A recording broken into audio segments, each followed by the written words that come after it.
Greetings, everybody. My name is Derek Eggers and have Rwany Sibaja here. And we both work for Appalachian State University. I'm an instructional technology consultant, and Rwany is faculty and co-director of something, right? Yeah, something. The director for History, Social Studies, Education in the History Department. And we've both had the exciting opportunity to get to explore active learning spaces.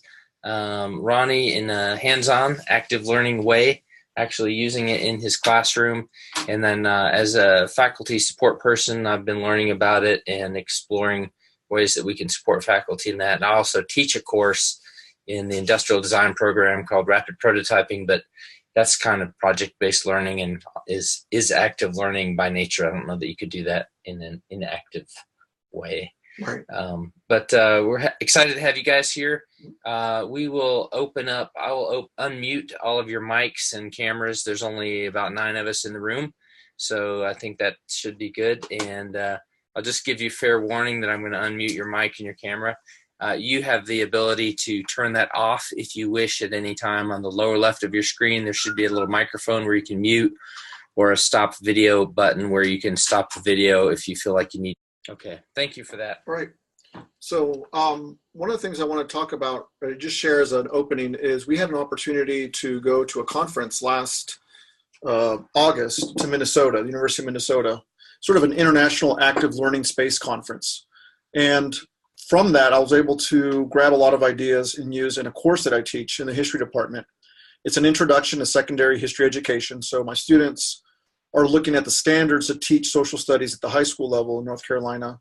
And then we're trying to really unpack that, the language and the objectives that were there. So I was trying to figure out how activities that I've used semester after semester could look different in a room designed to be an active learning classroom. So one of the things that typically when you hear about active learning classrooms and a lot of it has to do with room configurations.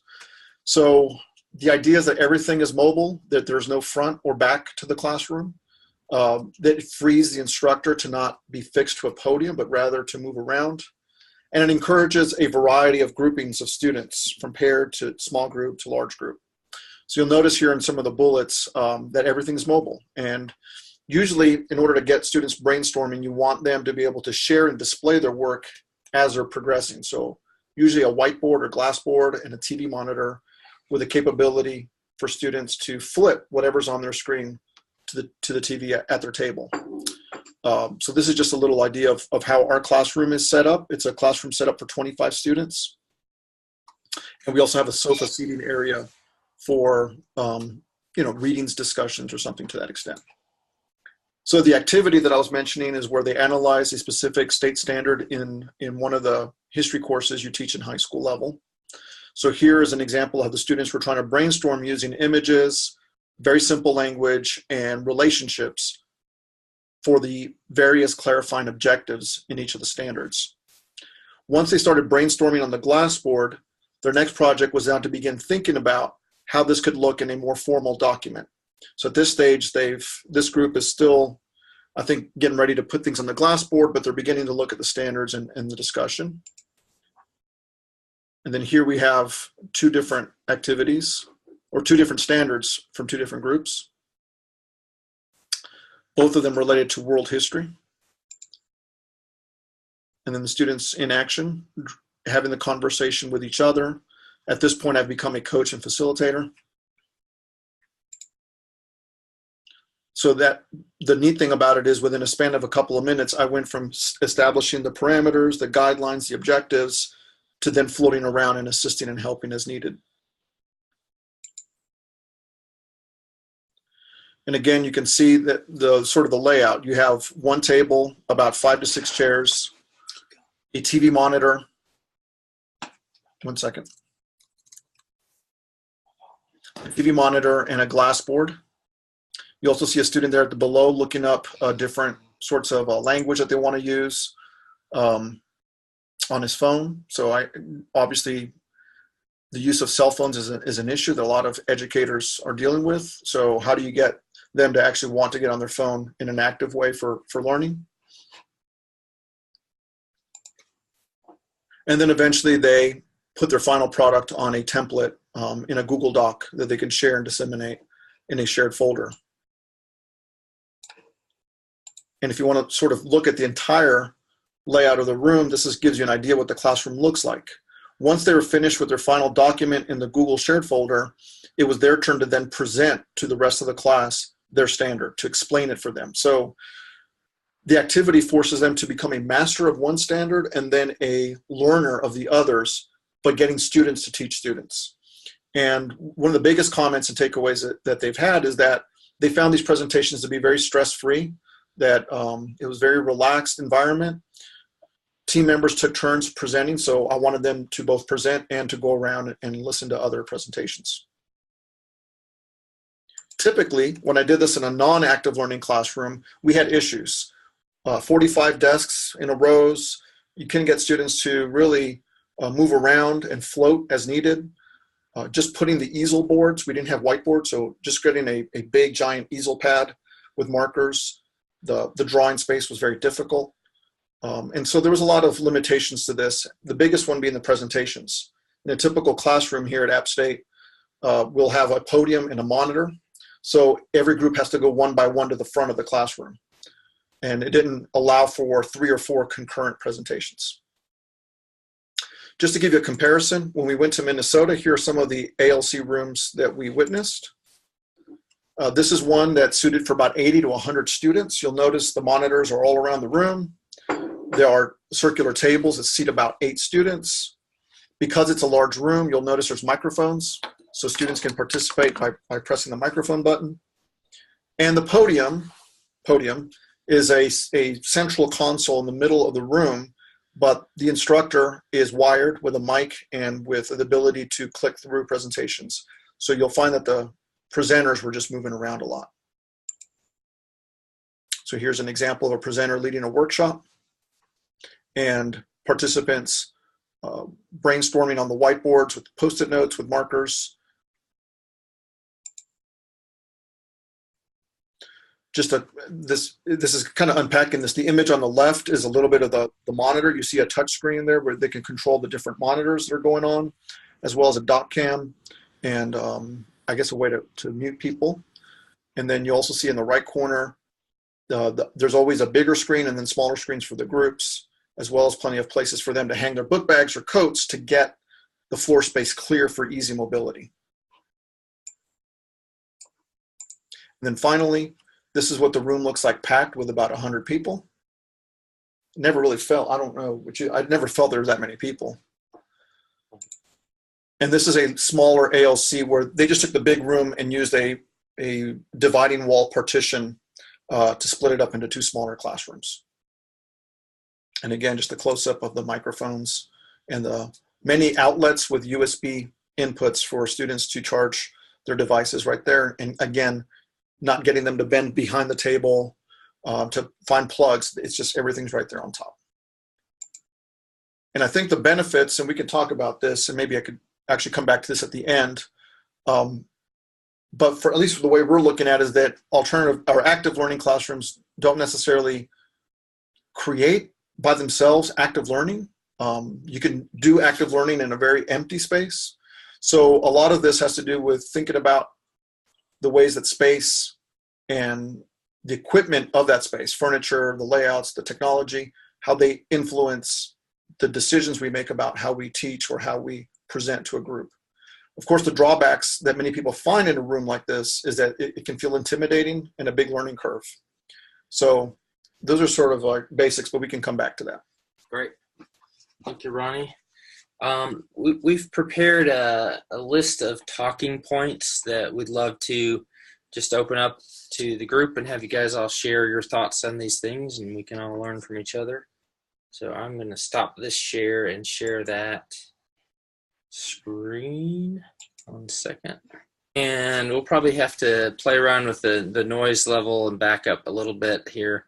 I don't know, you guys might give me a thumbs up or thumbs down if you can read this. I will read these topics, but we wanted to ask who has taught in a classroom or space specifically designed for active learning, on down to a few other questions here. And Let's see. Let me unmute everybody. They can unmute themselves too. Oh, okay, yeah. Actually, that might be a better way to do that. If you would like to join in on this conversation, if you would go down to the lower left of your screen where the microphone is and unmute yourself, you'll notice that it's unmuted if you don't see the red line crossing through your microphone. So first thing we wanted to get your guys' thoughts on are who has taught in a classroom or space specifically designed for active learning. You could answer this in the chat window also. And that's a relatively short answer, but see Sarah's on there. And then next question, this might take a little more response. How do you understand the term active learning? And this one you might open up your microphone and go ahead and discuss a little bit. Anybody feels like it? I can call on people.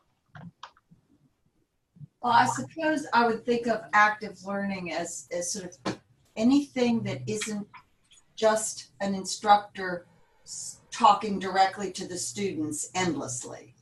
That is not active learning. Any other things where the students are interacting with each other based on something that the instructor's facilitating or the students are creating themselves based on prior information that they've gleaned either through a lecture or through reading or through some other method, I would say is active learning.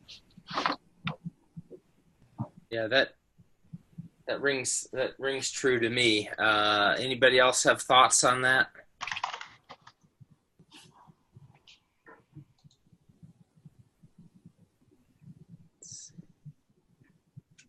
I know one of the issues that we discussed at that conference was when we think about active learning, how much decision-making and ownership do you give to students in the design of the course, in the design of units of study or activities? So that might be another way of thinking about it.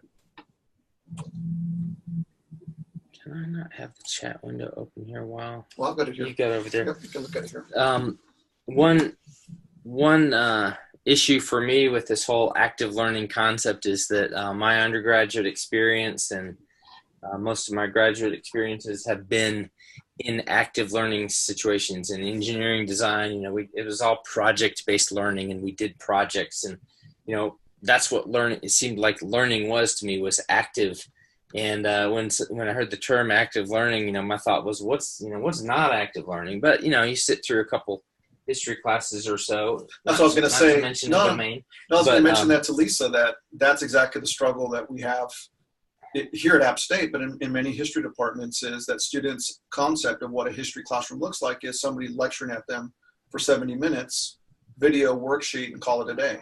Right. So, you know, they love history, but almost in despite of the type of teaching that's commonly seen. Right. Well, and I'm not an engineer, but my whole undergrad and graduate work and all my teaching has been in active learning because I'm actually a dance professor. Right. So there was very little, maybe in kinesiology class, anatomy, zoology class, but even in that class where I went to school, a lot of the actual learning happened in the extended lab period. Right. And so that was very active. And so, yeah, I love these new, and we have a lot of these active learning classrooms at UNC Charlotte. I've not taught in one of them, but certainly I've taught in a lot of dance studios, which are very much designed for active learning, solely designed for active learning, whether you're learning skills or you're developing your new creative choreographic work, or you're applying kinesiological principles to the technical work you're doing. And I think, Sybil, that's one thing maybe to hold off as we get to the end, because one thing that we've also talked about is active learning classrooms in a history department look very different than a theater department or versus. Okay. Yeah. Right. So what would that, like, if you had a chance as a department to say, here's a budget, I want you to design an active learning classroom, what's that going to look like? And I think that goes with the last question that we have at the bottom. So when we Good. Let's see. This next question is, what do you see as the essential components to promote active learning? we already touched on students really teaching each other. Experiences that we don't have to.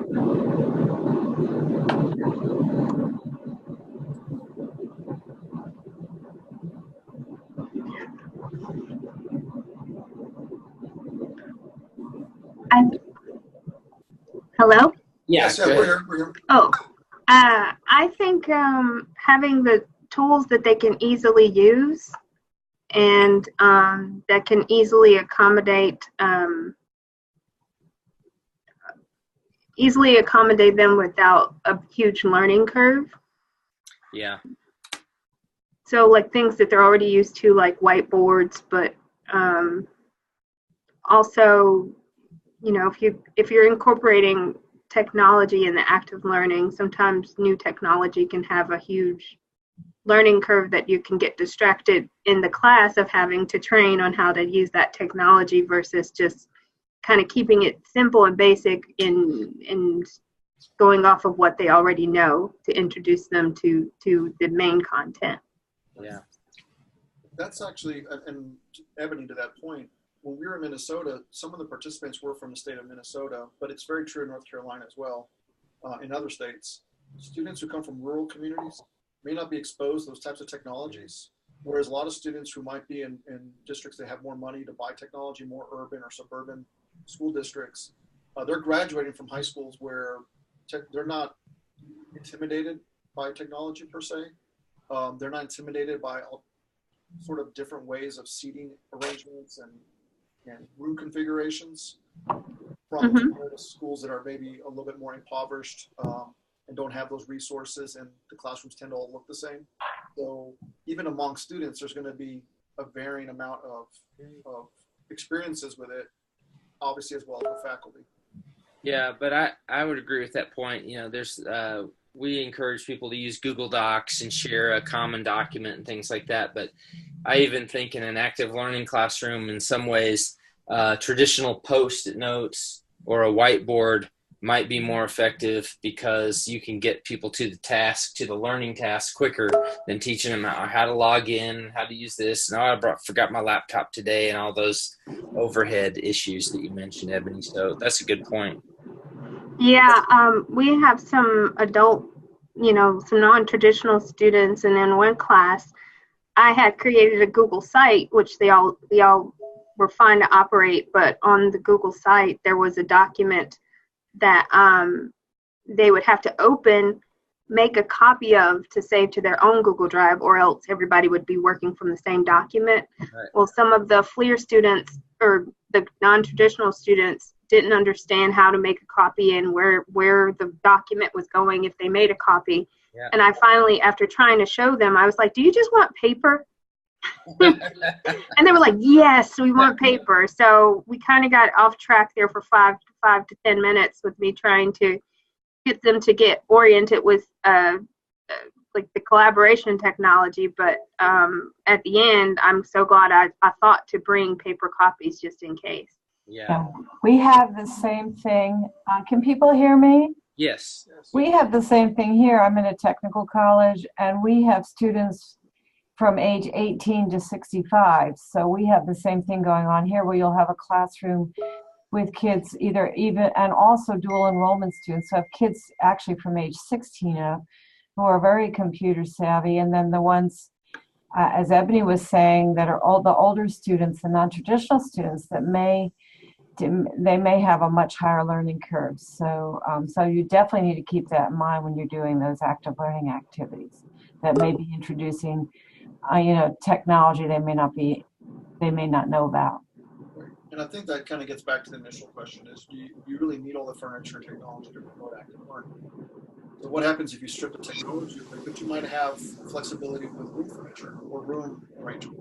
but not necessarily the technology. How do you do it? Or vice versa? What if it's confined by the room arrangement furniture, but you've got some technology? And, you know, you have to think through a lot of these scenarios because every campus, every building, every situation is so different, every discipline. One of the concerns that I had initially when hearing about active learning technology was the expense of the equipment that goes into the rooms, as you know, called an active learning lab, and that, you know, the obsolescence rate that we have for technology, how quickly stuff has become obsolete and not making good use of it and things like that. And in Minnesota, one of the things that we learned too is they said that these rural students would come in and kind of almost be offended because there was all this technology, especially if the teacher went into that room and wasn't really making use of all of that technology. And so that's one of the things. We have a couple new active learning labs coming into our new health sciences building, and you know, we want to make sure that it's well used when we're there. Let's see. Next discussion topic. Well, I don't know, maybe we can actually, since we were on that topic, Yep. and go instead of going to the next question, can you highlight the second to last question? I think that's kind of getting at what several of you have been talking about. Yeah. Which is how to wrestle with a Google Doc versus a Post-it note, et cetera. But really, if you think sort of backward design, how do our curricular goals inform the decisions about technology, when to use it, what tools to use, when not to use it, et cetera?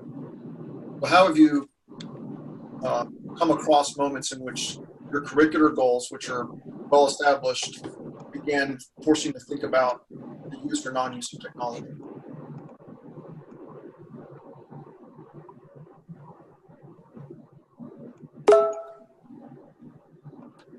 Can I just add, can I ask something? If we go back up to how do we understand active learning? Yeah. Are we thinking that active learning can only be face-to-face? That's a good question. I tend to not feel that it only has to be face-to-face. And had developed an online course at one point in time that, you know, initially I was a little bit resistant to wanting to develop an online course, but developed one and made it very project-oriented, where students had to go in, they'd read a goal, watch a couple videos, and then they would do a project online, and was absolutely thrilled when some of the student feedback at the end of the semester, where the course evaluations were, that we loved having such a hands-on course, and it was all online. So that made my day to hear that. Absolutely. And I believe it can be done online. Yes, I think, or at least blended, and certainly I do a lot of work with video and having them work in a distributed asynchronous way with this video, but that is still very, very active learning in terms of how they're perceiving, how they're writing comments, what kind of comments they're writing. So I just thought we hadn't really touched on that. And I think, you know, immediately I always think, oh, active learning is everybody's together and they can see each other, and, you know, all the bodies are there. Obviously, I'm a dance person, so it's all the bodies are there. But of course, now with technology, that doesn't have to be necessarily. Siba, what video system or software or website are you using to create the videos? I don't necessarily create them with this, but I use the Video Collaboratory, and I actually will tell you that I'm one of the co-founders of this system that came out of a National Science Foundation research project that I was doing with computer scientists. But now we're using Video Collaboratory in lots of different domains. So I did a presentation this morning, and so that PowerPoint will be up when Emory gets all of these put up, and all of the information about Video Collaboratory, the website and everything is there. Okay. Give it a look. And I just wanted to add something to what Derek was saying. My background was I got my PhD at George Mason, and I worked at the Center for History and New Media. And so even though I came into that PhD program kind of somewhat conversant with technology, I couldn't code much. I couldn't do a lot of the stuff that I felt were way above my head. But the program forced all the history PhD candidates to at least become conversant with technology. And then I got excited enough to think about the implications for teaching. So ever since I've started teaching, even though it's officially listed as lecture on the course catalog, every course that I've taught has basically been a hybrid. I use WordPress a lot and have students either create their own portfolio sites to display their work, their CV, their resume, their philosophies, any digital projects. But I also get them to comment on each other's work and as an ongoing feedback process when they get ready to present their 5-minute film, if they're doing a digital storytelling project.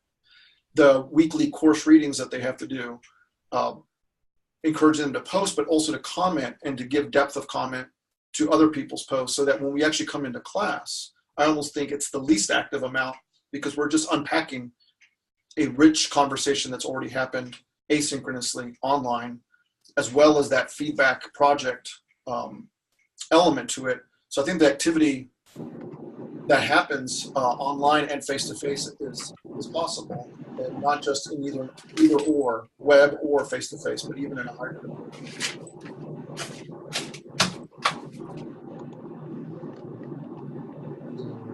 Which one should we go to next? I know Lisa made a mention here about the furniture as well, the mindset of active learning. So I think that kind of gets back to that question about curricular goals informing decisions. Mm-hmm.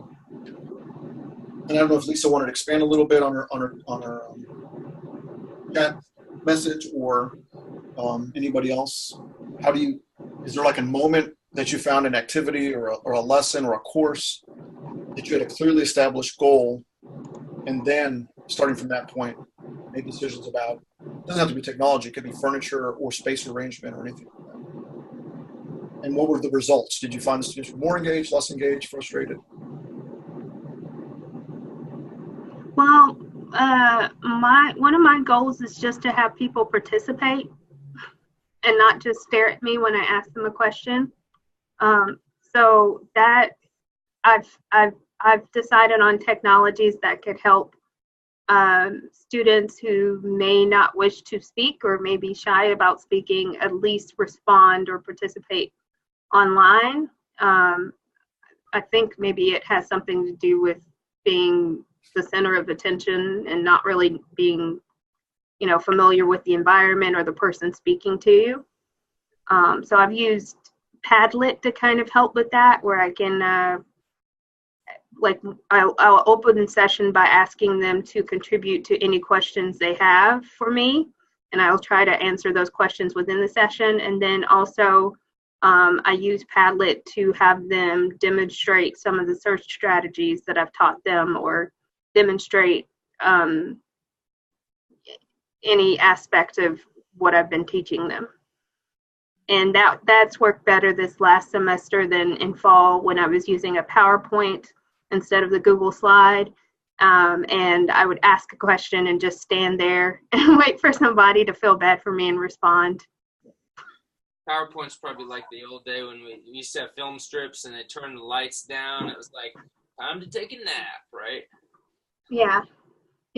So, and then also the Google site, I found that if I relied on professors to communicate something, whether that's a pre-assessment or a post-satisfaction survey last semester, that my response would be very low. But the Google site allows all the media and text and whatever I want to include in that session to be there, which means I can also embed, for instance, the satisfaction survey at the end. And then they could also go back and refer back to what they learned in the session or anything I shared in the session, so I don't have to send out to the professor, say, like a PNG version of the search strategies slide. And I know that they could go back and access it on their own. So it kind of helped facilitate certain aspects that I wanted to make sure they could retrieve in the future. I thought earlier to a comment you made about students' ability to speak up online. I had a student one time pull me out of class, or I was after class, stuck around, and really thanked me for getting them to post blog posts and comments. She goes, I know some of my classmates don't like it, but for me, I was always taught that if you have something to say, it's worth thinking about. It's worth really processing this idea. Don't just open your mouth to blurt something out. Mm-hmm. Frustration is that typically in classrooms, whether high school or college, it's geared towards people who just speak out and don't really think through. And it's that. Yeah, that was me in school. She goes, and I think about things, but by the time I have something smart to say, like the conversation's moved off. But asynchronously, I can get those ideas out. And I really thanked her for that comment, because it did make me think about how even in a organized classroom setting, we do tend to privilege certain types of teaching and certain types of learning and participation. And not every student always will be able to flourish in a sort of a typical setting. Yeah, I don't know how this relates to that, but I've heard discourse analysis studies that look at, you know, face-to-face discussion versus online. It's almost like there's a dichotomy of some students that are willing to talk and some students that are willing to write, and they may not necessarily overlap as camps. So probably mixing that as part of it. Let's see, should we get to the obstacles? Yeah, let's get some obstacles. We've got a few questions about that. I think one of them is, you know, within your discipline, what do you see as a major obstacle to active learning?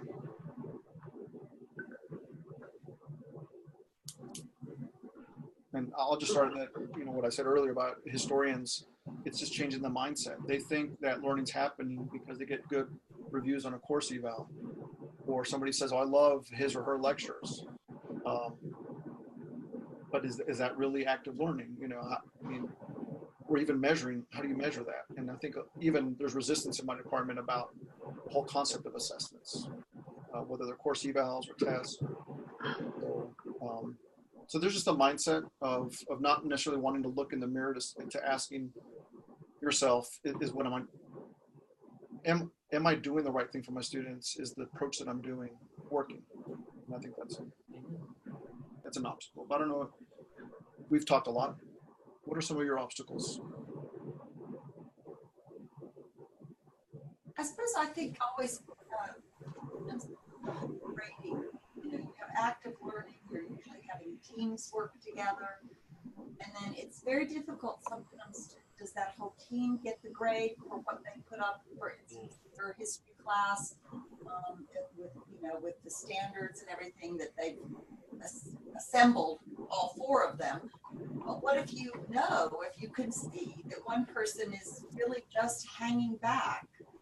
Then I think that is one of the things that I certainly struggle with. When I have the collaborative active learning, how do I assign a grade for that? That I can see that there are different levels of participation. Yeah. I don't know that I have any answer for that one, but that's a good question. I have seen faculty do things where they're handing out peer evaluation forms for students on projects, and they have to rate their peers. Of course, one of the challenges is they give everybody an A unless the person didn't do anything, and then they completely fail them. And so there's different strategies towards that. But I struggle with that one too. I don't know. Does anybody else have ideas or strategies for how to accommodate that in a group active learning project?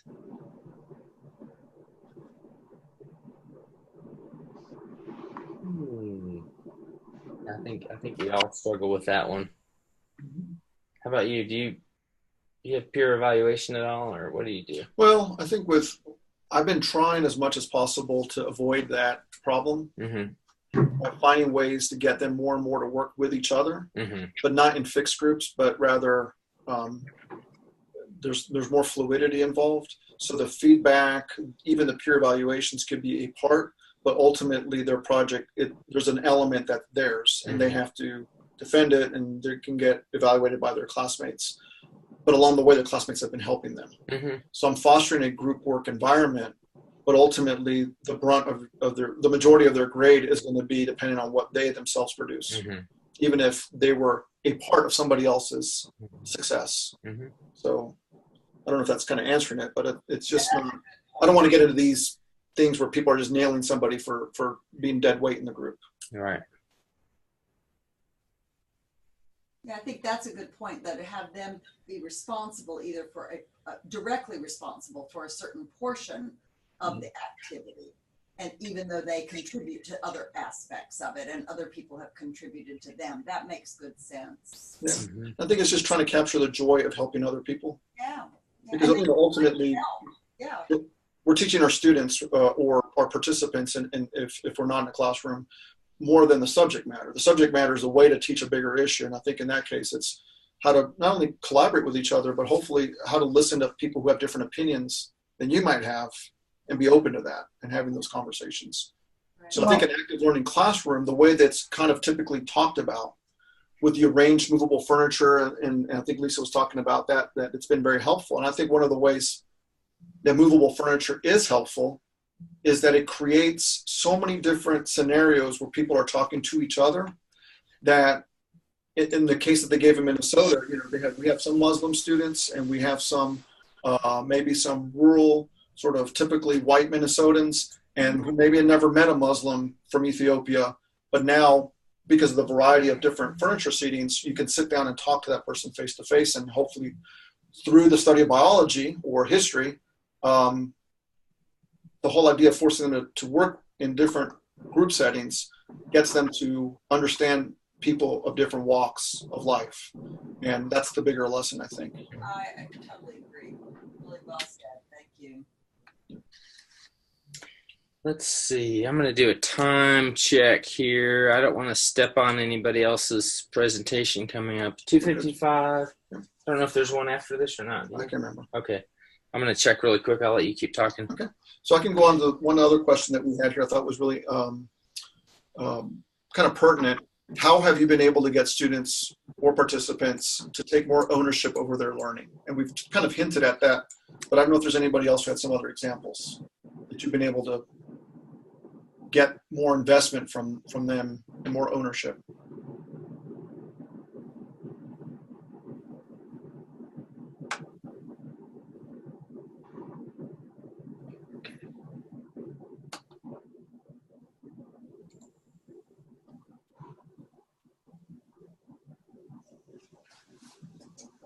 Well, I think for me, I do a lot of one shots, so investment and ownership in one session is kind of hard.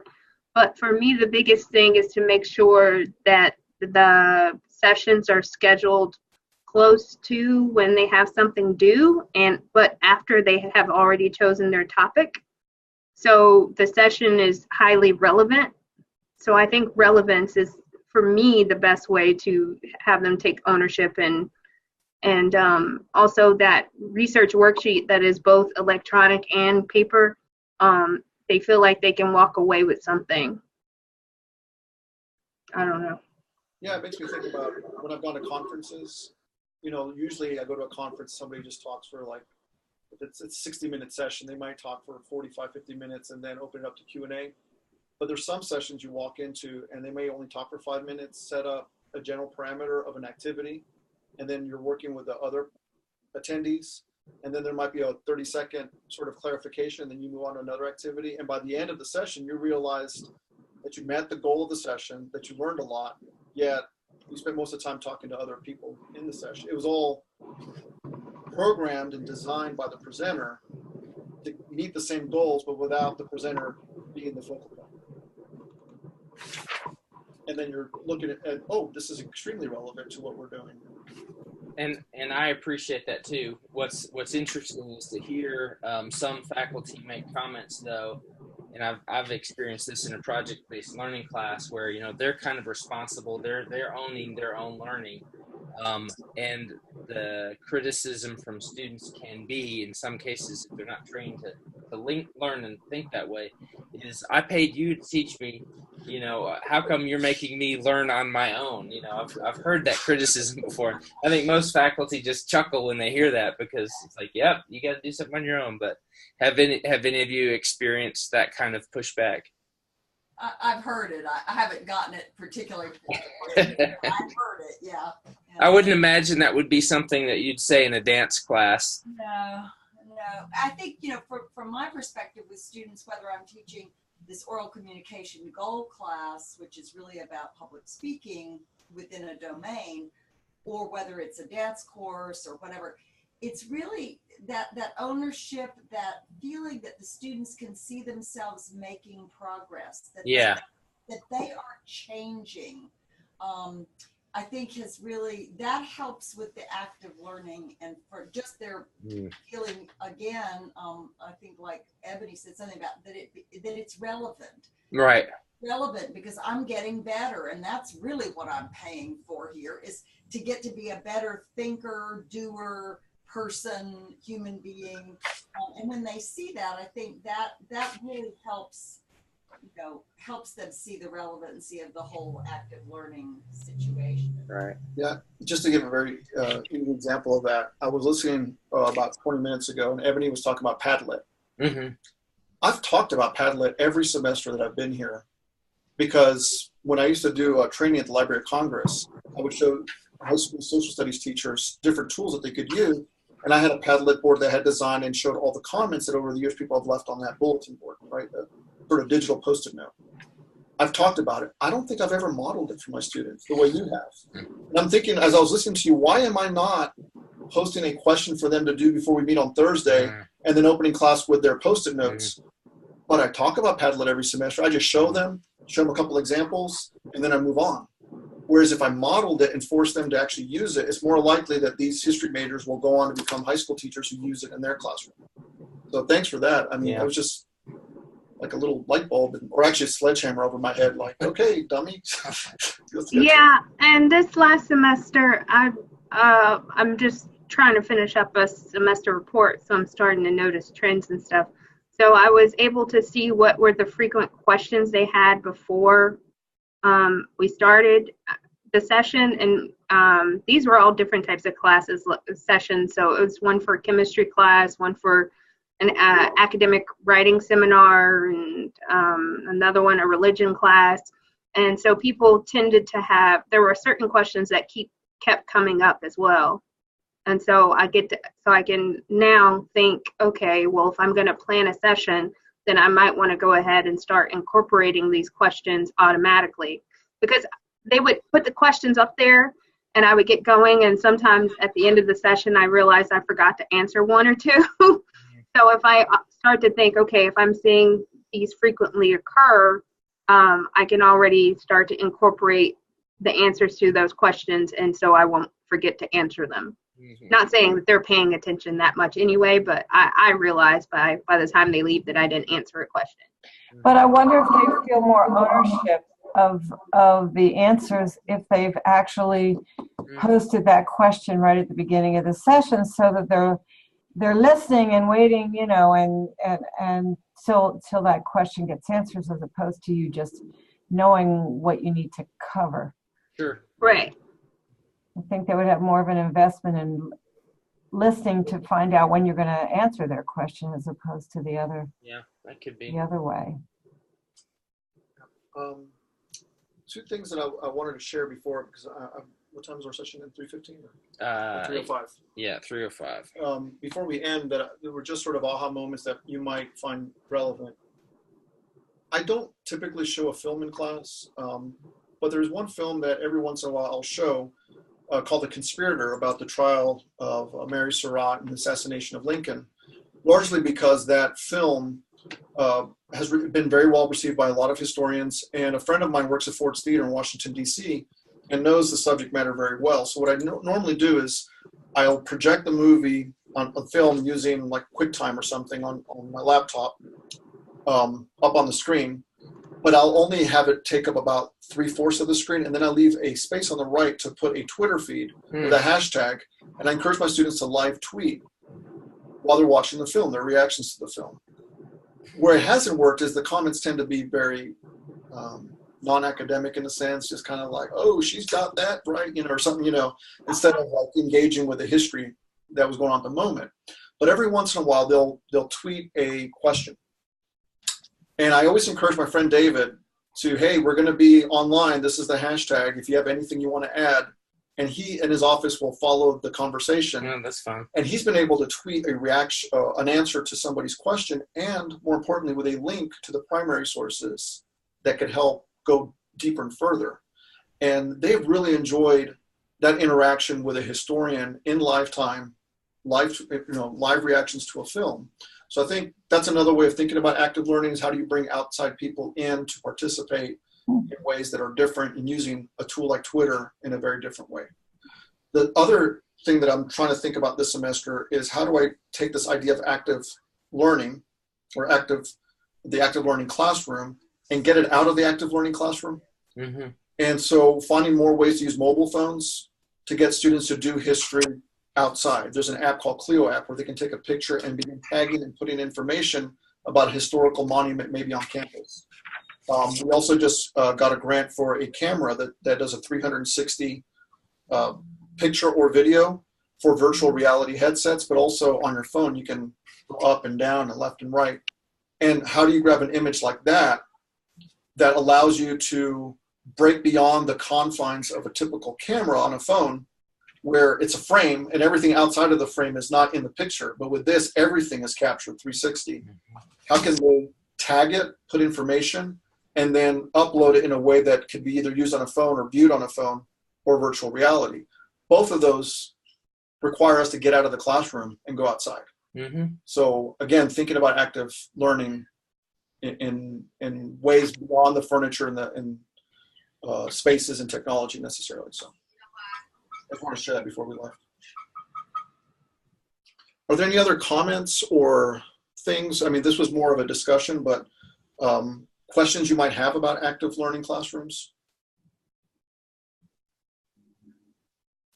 That's really a good point, though, about taking students outside. I did a thing called a National Water Project a couple of years ago, and we did it as a site-specific near a big water area with fountains at the UNCC campus.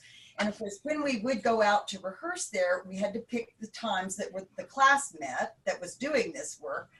And sometimes there were other people there and everything, but it also extended their learning. My dancers learned how to continue going when small frogs from the pond were jumping onto their feet, and where other people were staring at them who they didn't know. And so it was very interesting, but it was also just interesting to be in a different space. A different kind of movement evolved by being on a hard surface, a three level surface. Yeah, that's a great idea, just getting out. And we would always video those runs, obviously. And even students publishing their own work online, whether it's posting a video on Vimeo or YouTube or using a blog post, suddenly anybody can comment. If you're on the restrictions you put in, so they begin thinking about what they're posting. Yeah. Knowing it's a wide audience. Yes.